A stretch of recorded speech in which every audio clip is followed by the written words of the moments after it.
Hey friends, this is Peter, and I'm so excited to be launching The Growth Year, a limited 12-episode podcast that takes just minutes of your day. Today, we're going to take a detour to the past and talk about my first growth year. Ready? Let's go.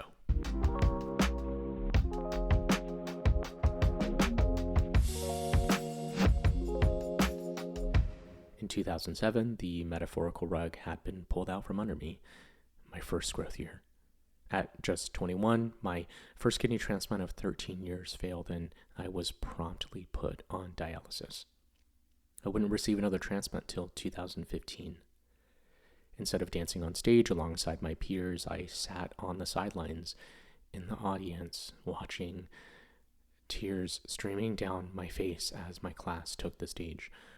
This gut-wrenching feeling of missing out, of my body fighting against me, yet all I could do was watch as my dreams of becoming a professional dancer took its last bow. Post-grad, I joined the workforce. My first job out of school, a review site called Yelp. It was my first big boy job. From Yelp, I jumped over to Uber, then contracted a bit before joining Ancestry.com, then landed at a Series F fintech.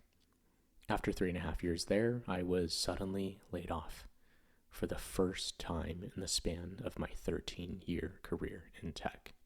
In the meantime, underneath, I was living a dual life as a dancer, choreographer, model, and newly an actor, finding myself dipping my feet in two worlds where I was actually pretty damn good at.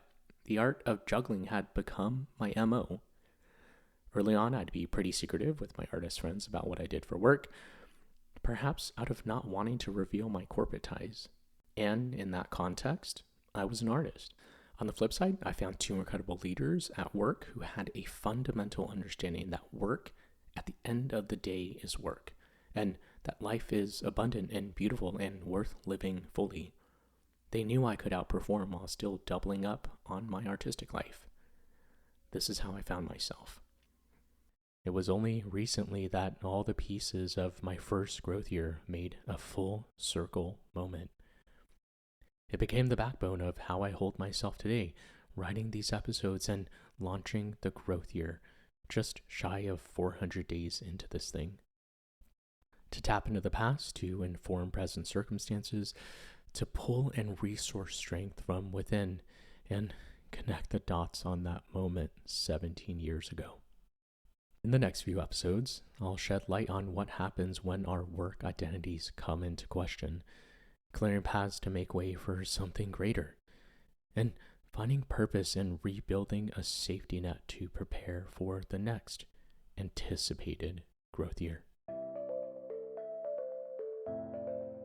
Thanks for tuning into The Growth Year. The information shared on this podcast is for informational and entertainment purposes only and does not constitute professional, legal, or financial advice. We encourage you to consult a qualified professional before making decisions related to your career, business, or personal development. All views expressed are those of the host and the guests and do not reflect any official position of their employers, past, present, or future, or organization. By listening, you agree not to hold the host or guest liable for any decisions you make based on what you hear. See you next time.